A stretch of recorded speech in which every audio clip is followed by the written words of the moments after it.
You know those massive internet fights, the ones that make everyone choose sides? World War II was like that, but on a global scale, and with actual tanks and planes. Imagine a Dramageddon so big it engulfed the entire world. Yeah, it was wild. From 1939 to 1945, countries threw shade and bombs at each other. It was a chaotic mess of alliances, betrayals, and epic battles.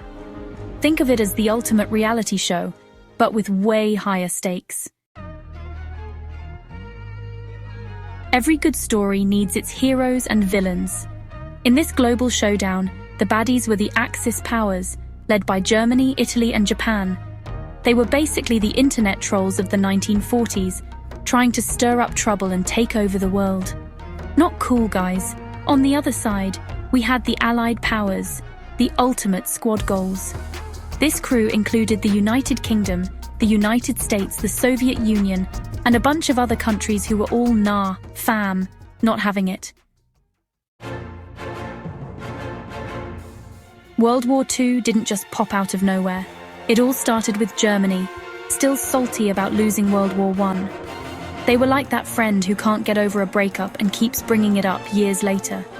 Then, in 1939, Germany invaded Poland, basically swiping left on peace and starting a whole lot of drama. Other countries were like, dude, not cool, and jumped in to defend Poland. And boom, just like that, World War II exploded. Imagine being trapped on a beach with bombs raining down and enemy soldiers closing in. Not exactly a relaxing vacation, right? That was Dunkirk in 1940. Thousands of Allied soldiers were stranded in France, and their only hope was to get rescued by sea. It was a desperate situation, but the Allies pulled off an epic escape. They used everything from warships to fishing boats to get those soldiers back to safety. Talk about a real-life escape room. D-Day, like a raid boss, but IRL. D-Day was the ultimate boss battle of World War II. It was a meticulously planned operation that required immense coordination and bravery from all involved. On June 6, 1944, Allied forces launched the largest seaborne invasion in history, storming the beaches of Normandy, France. This monumental event was the result of months of planning and preparation, involving thousands of troops, ships, and aircraft. It was like a scene straight out of a war movie, with explosions, gunfire, and bravery on an epic scale. The beaches were heavily fortified by the Germans, and the Allies faced intense resistance as they landed. The fighting was fierce, but the Allies eventually broke through German defenses. The success of the invasion was due in part to the element of surprise and the sheer determination of the soldiers. D-Day marked a turning point in the war, paving the way for the eventual defeat of Nazi Germany. The courage and sacrifice of those who fought on that day will never be forgotten. The operation demonstrated the power of unity and collaboration among the Allied nations, setting the stage for the liberation of Europe from Nazi occupation. General Dwight D. Eisenhower, the supreme commander of the Allied Expeditionary Force, played a crucial role in the planning and execution of D-Day. His leadership and strategic vision were instrumental in the success of the operation. In addition to the beach landings, airborne operations were conducted to secure key positions inland. Paratroopers and glider troops were dropped behind enemy lines to disrupt German communications and fortifications. The success of D-Day also relied on the efforts of the French resistance, who provided valuable intelligence and support to the Allied forces. Their bravery and resilience were vital in the fight against the occupying German forces. The cost of D-Day was high, with thousands of soldiers losing their lives. The beaches of Normandy are now home to numerous memorials and cemeteries, honoring the fallen and ensuring that their sacrifice is remembered for generations to come. Winston Churchill, the OG hype man. Every squad needs a good hype man, and for the Allies, that was Winston Churchill. The Prime Minister of the United Kingdom, Churchill was known for his inspiring speeches and his unwavering determination to defeat the Axis powers. He kept the Allied spirits high, even in the darkest of times. He was basically the human equivalent of a motivational poster, reminding everyone to keep calm and carry on. On the other side of the spectrum, we had Adolf Hitler, the leader of Nazi Germany. He was the ultimate mood killer, responsible for starting the war and committing unspeakable atrocities. He was basically the embodiment of everything wrong with humanity. His hateful ideology and thirst for power led to the deaths of millions. He was the definition of a toxic individual, and the world was a much better place without him. Wartime life adulting on hard mode. World War II wasn't just about battles and bombs. It also had a huge impact on everyday life. The war effort required everyone to pitch in, and that meant significant changes to daily routines and responsibilities. From the youngest children to the oldest grandparents, everyone had a role to play. It was a time when the concept of adulting took on a whole new meaning. Civilians had to deal with shortages of food and supplies. Basic necessities like sugar, butter, and meat were rationed, and people had to get creative with their meals. Imagine having to stretch a week's worth of groceries to last a month.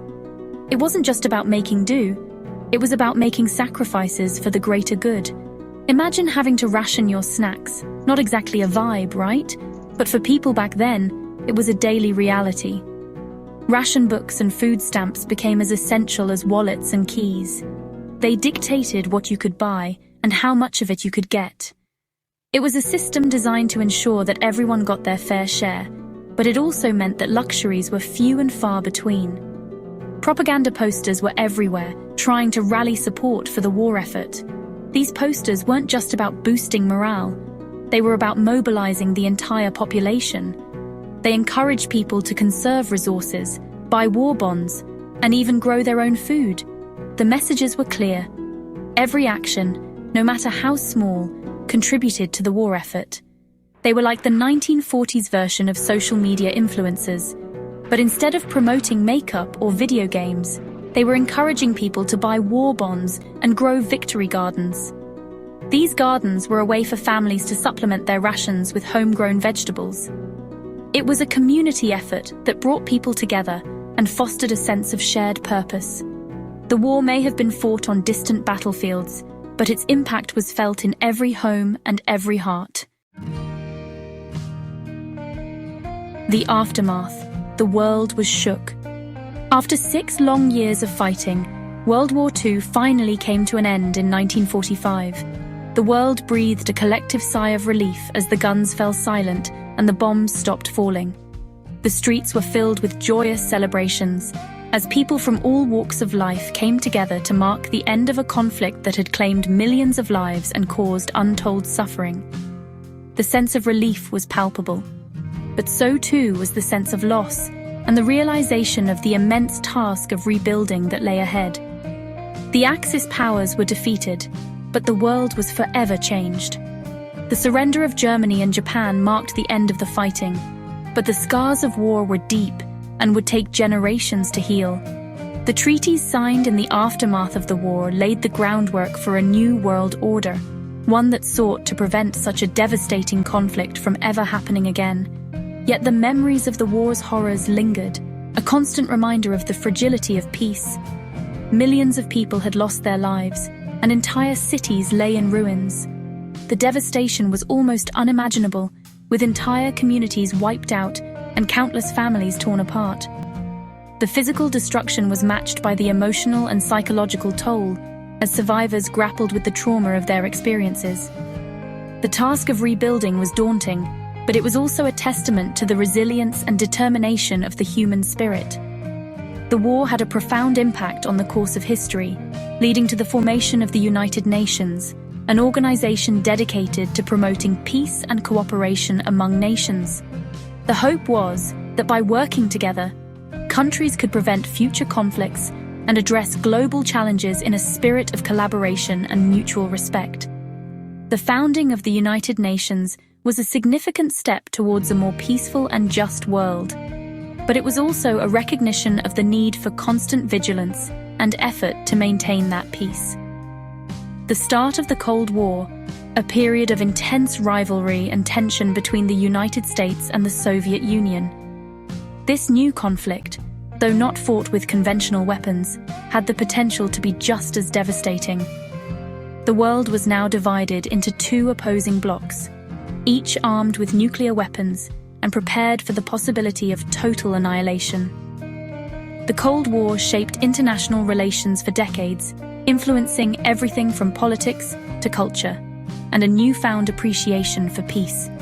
The horrors of World War II had shown the world the true cost of conflict, and there was a renewed determination to avoid such a catastrophe in the future.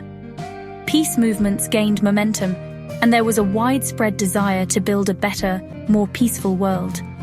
This period saw the rise of international cooperation and efforts to address the root causes of conflict, such as poverty, inequality, and injustice. It was a stark reminder of the devastating consequences of hatred and intolerance.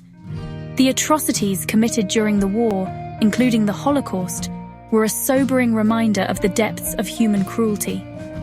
These events underscored the importance of promoting tolerance, understanding, and respect for all people, regardless of their background or beliefs.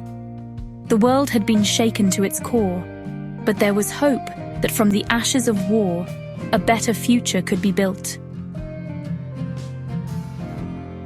This is a video by the Millenium Studios.